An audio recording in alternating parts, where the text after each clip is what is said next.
Welcome back. Let's bring in Mr. Delegates to be a journalist, looking all radiantly white. Are you going for the convention? I'm going as far away from the convention as possible. Don't need that chaos or disorder in my life. Yeah, it's going to be really chaotic in Abuja. Yes. Today is APC. Today and tomorrow is APC. And on Saturday, Sunday is wiki backed. You know, we have to separate. They're talking now. They are talking, yes. I can tell you how that talk went. Don't worry about that talk. Talk is natural. Yes. So it's going to be really chaotic. This Nigeria, Ms. Akintobi, is where we start off from. Big one on the front page, as we see. National Convention, APC reaffirms zoning warns against agents of confusion. Federal Secretary road shut, workers told to stay home, or stay at home in this case. 8,453 delegates expected in consensus deal. So, you know, the reality is beginning to dawn on the APC that, you know, they'll need to begin to tweak some of the things they do. You know, they don't like to hear the word zoning in this sense, but since they've established a bit of stability, now that conversation is on. That's why they're saying, mind when you buy form, because your money may just be au revoir. Down the drain. Let's first talk about this shutdown of certain streets in Abuja near Eagle Square because of this convention.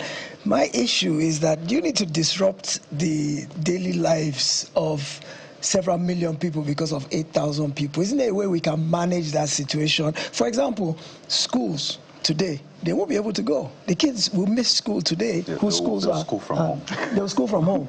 You can work from home, but I'm not sure you can school from home. They're on holiday in Abuja already. Well. Federal Capital Territory. Yeah. Okay, well, if that's the case, even if that's the case, nonetheless, I mean, not everybody in that zone works for the federal government. There are other private offices whose operations will be disrupted.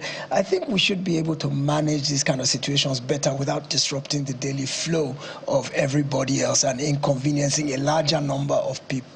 But speaking to what Jeffrey's saying, well, the APC has said that they believe in federal character now all of a sudden.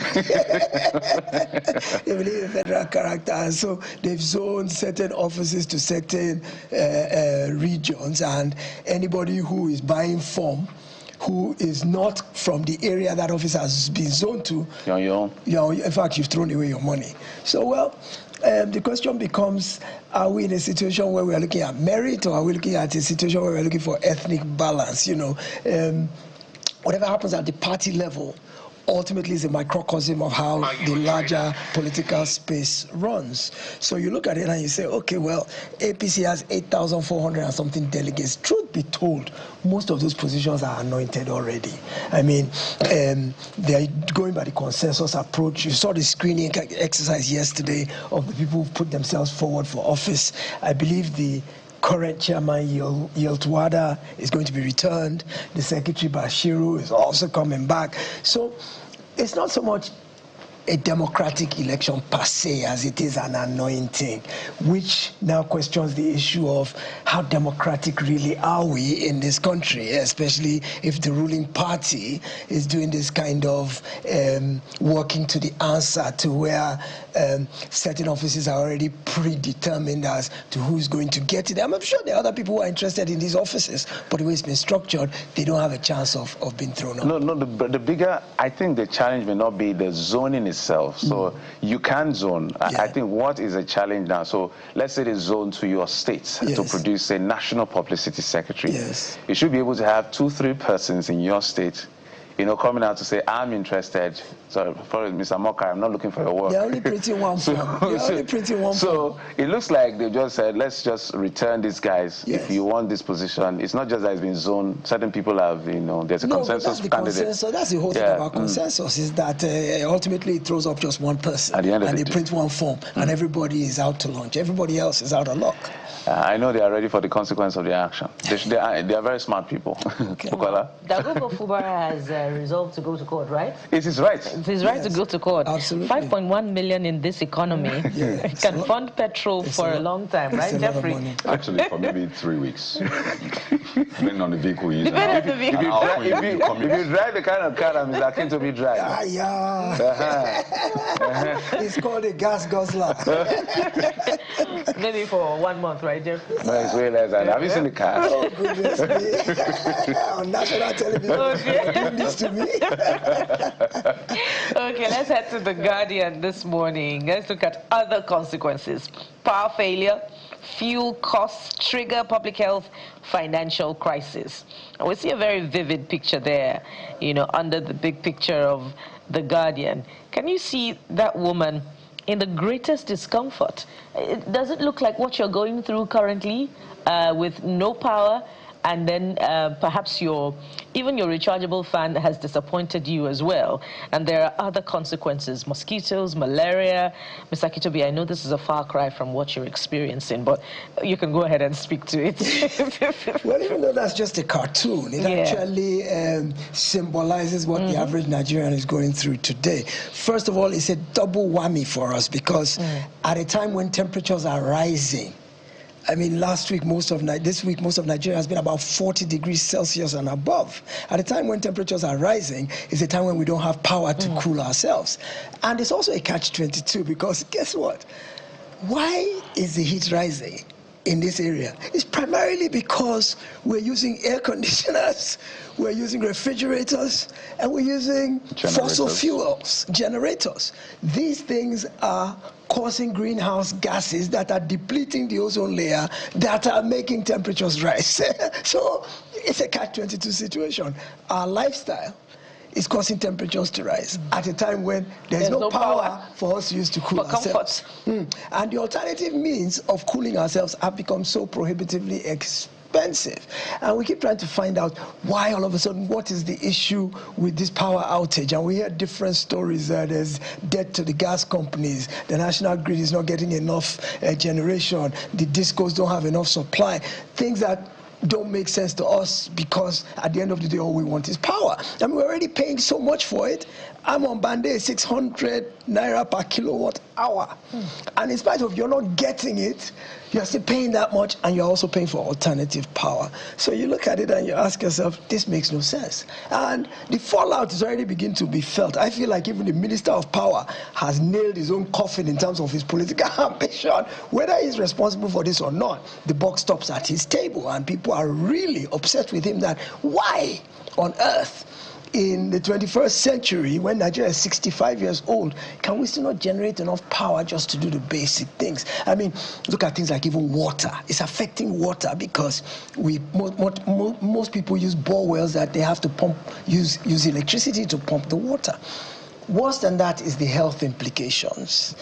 People are developing heat rash. Like you mentioned, mosquitoes are now prevalent because there's no cooling to keep them docile. They're now having open season and feasting freely on our blood. And I tell you, it's just a cornucopia of confusion. I didn't mean to alliterate intentionally, but it is really a mishmash of a mess in the power sector. Now you're alliterating. In the power sector, and it's really having a very negative impact on people's well-being, to the point that even hospitals are getting overwhelmed in terms of cases that are coming in. There's heat stroke. People are fainting out in the streets, in public places. People are dehydrated because, the sun is just draining everything in you.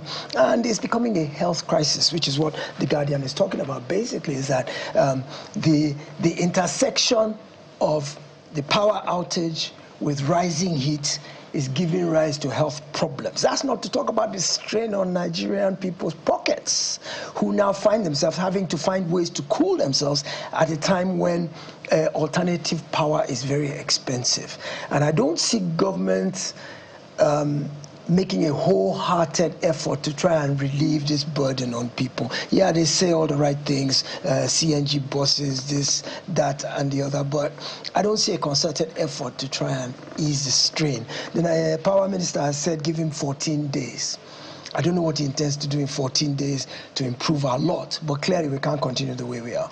Certainly, and It's a cornucopia and mishmash that's happening right now. That is band A English right there from Mr. Kitobi. And I must say, I mean, I'm on band A. I pay just a little bit above 200. So I'm shocked. 600 per kilowatt hour, that's a lot. It's a lot of money. What kind of band A is that? Is that band A plus? Well, again, it's a mishmash and cornucopia of issues. Oh, goodness. Am I ever going to live that down? Maybe not. But, you know, these kinds of exchanges present like just a moment for us to relieve the tension, really. And that's what we're good at doing. But just take a look at the Vanguard newspaper. It's also leading with politics. It's about 2027.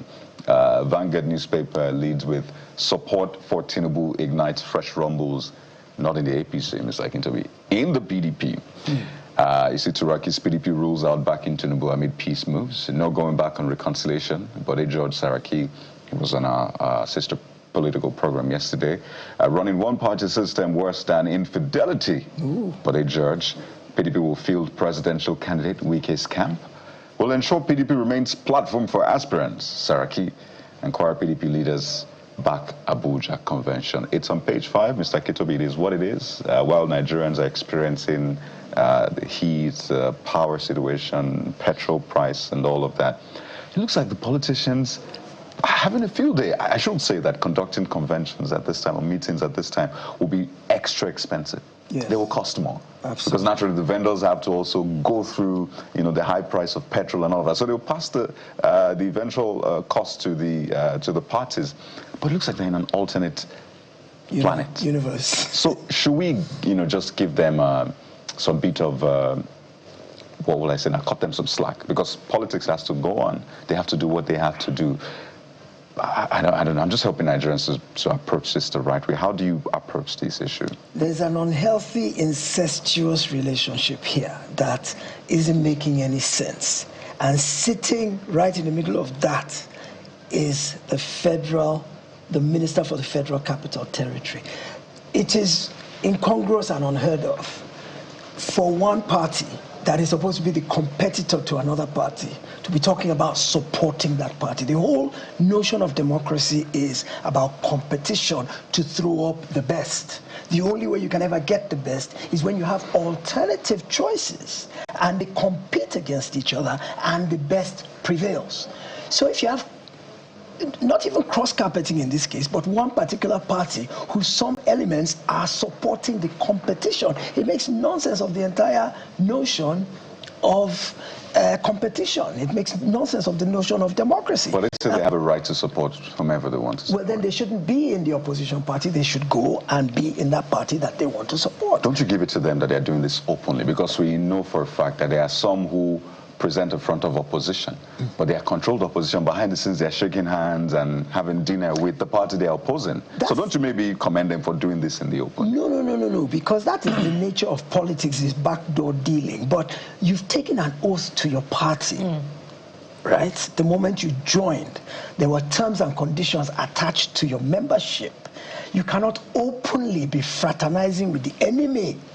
In fact, beyond fraternizing, actually in a love relationship with the enemy, to where, you are now openly working for them. If you did it behind the scenes, it's distasteful, it's unsavory, but it's not illegal, it's not illicit. Let's not use the word illegal. It's not illicit. Yeah. But to openly do it when you are beholden to your party, and by beholden, you took that oath when you joined membership. And this is why they have something called anti-party activities that is sanctionable not just by suspension, but by expulsion. If it were okay to openly do it, there wouldn't be any such thing as anti-party. So, my point is, if we're saying support for President Tinubu ignites fresh rumbles in the PDP, I initially thought I read that wrong. Right. That's why I said it's not in the APC. Yeah, I thought I read it wrong. And then, of course, I looked at recent history and I realized, yes, there's some parts of the PDP that are openly supporting this regime. And the bottom line to me is that, look, everybody wants to feather their nest in terms of, from the standpoint of a politician. And those who are openly supporting the current administration are simply showing that their own purpose for being in politics is to go where the grass is greener, that they're not necessarily interested in serving the interests of their people. They simply want to run along with a winner. They simply want to be where the spoils of victory are relatively accessible to them. Where the rain is still falling. Absolutely. Absolutely. We are waxing metaphorical this morning. I love it. I love it. If we don't have power, at least we have grammar. You have to stick with it. You know, I understand the frustration is akin to be given the fact that this was a ruling party. Yes. This is like saying Democrats, for whatever Trump has done, let's say he did very well, you now decide that some elements want to openly support. You can't even process it first. You won't imagine it, not to talk of doing it. Right. If you look through history, Conservative Party and Labour, so Robert Jenrick tried to frolic with Reform UK, they showed him the door. Yes. I call anyone with the greatest sense of respect who is participating in this, whether they are doing it now or they did in 2023, insurgents in politics. Because they do not understand the knock-on effect on democracy. Yes. As far as what we're building is concerned. Yes. And for me, rather than the PDP going to do, in my view, the nonsense of endorsing the president as a party, they should just scrap the party. Let's just know it's not PDP, APC, and ADC, and because you're making it's a mess of the ideal of choice as presented by the ideal of the concept called democracy. Yes. What makes it really possible, or what breeds fertile ground for this type of parasitic relationship is simply because we lack political ideology. Of course. If each party had an ideology that their members all adhere around, we're conservatives, we're liberals, we're Labour, and we all rallied around the concepts that define those particular ideologies, then it would be very difficult for you to cross carpet or for you to work for a different party, because what they stand for is antithetical to what you believe. But because in Nigeria, political parties are simply special purpose vehicles for elections to be a stepping stone into political office, it's easy for you to have shifting loyalties. You're not loyal to a cause. So it's easy for you to work for anybody you want. They're loyal to power and the party in power and the platform. And loyal to mammon. That's why I said subservience to power and, of course, self-interest. I don't listen to any governor, any leader who says, I'm defecting in the interest of my people. I'm sorry, sir, I respect you, but you're defecting for your personal interest. And there's nothing wrong with it. Just stick to your guns, okay? I think, Mr. Akintobi, that's much we can take. I don't think that the politicians are ignorant of the recklessness some of them exhibit.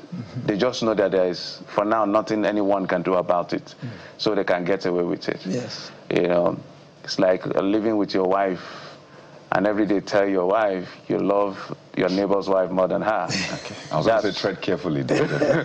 Yeah, that's what's going on. That's what is happening in the business. That's like understandable. Living with your loving wife that you claim to love, and you're every day telling your wife that you like your neighbor's wife. Wow. You're an adulterous politician. A fornicator. We'll take a break.